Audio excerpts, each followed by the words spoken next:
So you're gonna have to excuse me for looking like a Mexican separatist today, but it's actually quite cold, and yeah. So you can still hear my voice, so you're good. So here goes. So Annals of English Learners. This one is too good to be to not be recounted.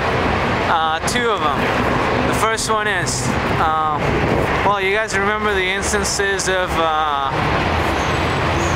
wait me and explain me and so on. So here's another one. So every time I have to leave the office in the morning, I have to be shown out because they have to swipe the card by the door and so on. And I don't have one of those cards because I'm not employed at the company. I'm employed by someone employed by the company, so I'm not an employee of the company. So I have to be shown out. So the lady that shows me out says, she says to me, she says, hold on, I have to open you. And of course I smile to myself and tell her, actually, you should say, I have to open the door for you. You can't open people up unless you're a surgeon. So we had a little laugh. So why does this happen? This happens because with certain verbs like open, in Spanish, what you can do with open is that you can use open, of course, with an indirect object without a preposition, and you can also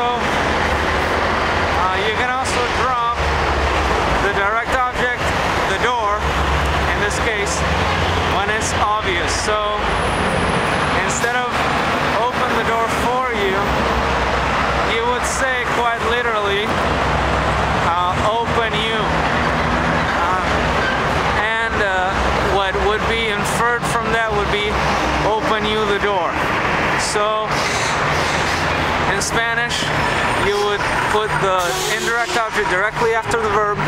It would be unstressed, and as a matter of fact, when you spell it, it's joined to the verb. So you would say, for example, let me open the door for you. You would say,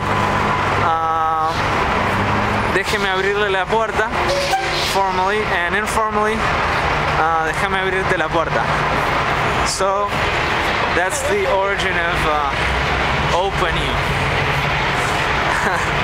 Okay, the next one, I know it's funny in English. The next one is,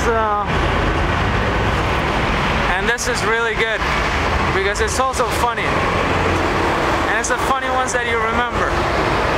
So we were talking about free trade and fair trade with one of my students. So my arm is getting tired. So the guy says, you know, we're speaking generally. So the guy's using like the general you. So he's saying, well, if the Dutch consumers, if the Nicaraguan farmers want to sell you, and I say, I think you mean sell to me. You can't sell me because that's slavery and it's not legal anymore. Even though, because we were talking about the Dutch, they were kind of involved in that kind of thing.